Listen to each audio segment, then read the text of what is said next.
ষোলো আনাই মিছে। সুকুমার রায়। বিদ্যা বোঝাই বাবু মশাই চরে শোকের বুঠে, মাঝির এখন বলতে পারিস সূর্যি কেন উঠে, চারটা কেন বারে কমে, জোয়ার কেন আসে, বৃদ্ধ মাঝি অবাক হয়ে ফেলিয়ে হাসে। বাবু বলেন, সারা জীবন মরলি রে তুই খাটি, জ্ঞান বিনা তোর জীবনটা যে চারি আনা মাটি। খানিক বাদে কহেন বাবু, বলতো দেখি ভেবে, নদীর দ্বারা কেমনে আসে পাহাড় থেকে নেবে, বলতো কেন লবণ পোড়া সাগর ভরা পানি, মাঝি সে কয়, আরে মশাই অত কি আর জানি। বাবু বলেন, এই বয়সে জানিস নেও তাকি, জীবনটা তোর নেহাত খেলো অষ্ট আনায় ফাঁকি।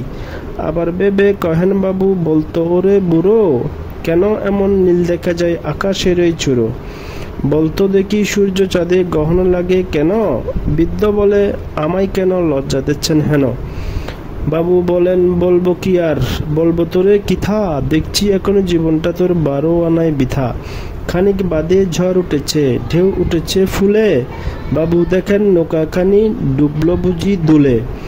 মাঝির এখন একই আপদ, ওরে ও ভাই মাঝি, ডুবলো নাকি নৌকা এবার, মরবো নাকি আজি। মাঝি সুদাই সাঁতার জানো, মাথা নাড়েন বাবু, মূর্খ মাঝি বলে, মশাই এখন কেন কাবু, বাঁচলে শেষে আমার কথা হিসেব করো পিছে, তোমার দেখি জীবনখানা 16 আনার মিছে।